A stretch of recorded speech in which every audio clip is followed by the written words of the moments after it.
Je m'appelle Edmond Silbert. Je suis né en France en 1936 à Vigneux-sur-Seine.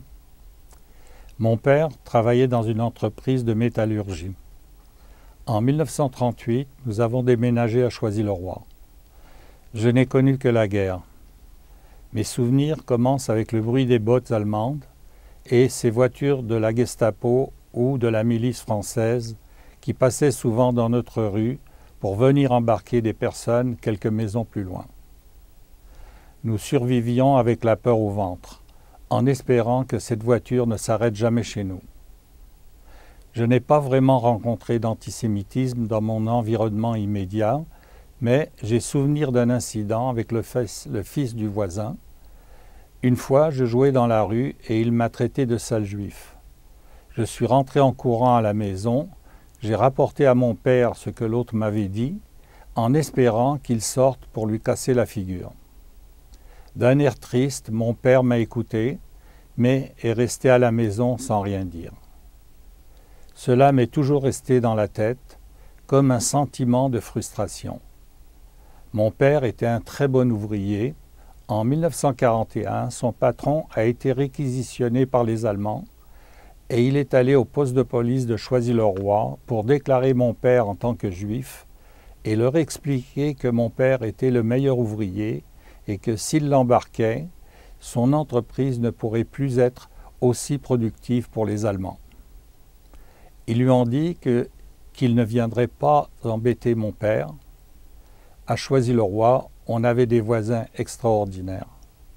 Monsieur et Madame Milleville, qui laissaient la porte arrière de leur sous-sol ouverte 24 heures, ils nous ont dit que si quelqu'un venait chez nous, de ne pas répondre et filer par l'arrière, sauter la clôture et nous réfugier dans leur cave. Pour nous faciliter le passage, M. Milleville a même coupé le grillage au fond du jardin où il était dissimulé par des arbustes et on ne pouvait pas voir l'ouverture de l'extérieur. Nous n'avons jamais eu à utiliser leur cave, la police n'est jamais venue chez nous. Lorsque la loi est sortie obligeant les Juifs à porter l'étoile jaune, je n'avais pas encore 6 ans et ainsi je n'avais pas l'obligation de la porter. Je me rappelle d'avoir été jaloux de ne pas en avoir une moi aussi, alors que les autres l'avaient. En 1940, quand ma mère est allée à l'hôpital à Paris pour donner naissance à la plus jeune de mes sœurs, elle s'est liée d'amitié avec une infirmière, Madame Fournier, qui était aussi de Choisy-le-Roi. En 1942, j'ai échappé à la rafle du Veldiv. Alors Madame Fournier a dit à ma mère « J'ai cette maison de campagne à Morsang-sur-Orge, prenez-la gratuitement. Là, personne ne vous connaît, vous serez tranquille, restez à l'intérieur et ne parlez pas aux voisins. » Alors nous y sommes réfugiés. C'était une petite maison, mais avec un très grand jardin où il y avait des arbres fruitiers. Ma mère, pour améliorer notre quotidien, cultivait aussi des légumes dans ce jardin.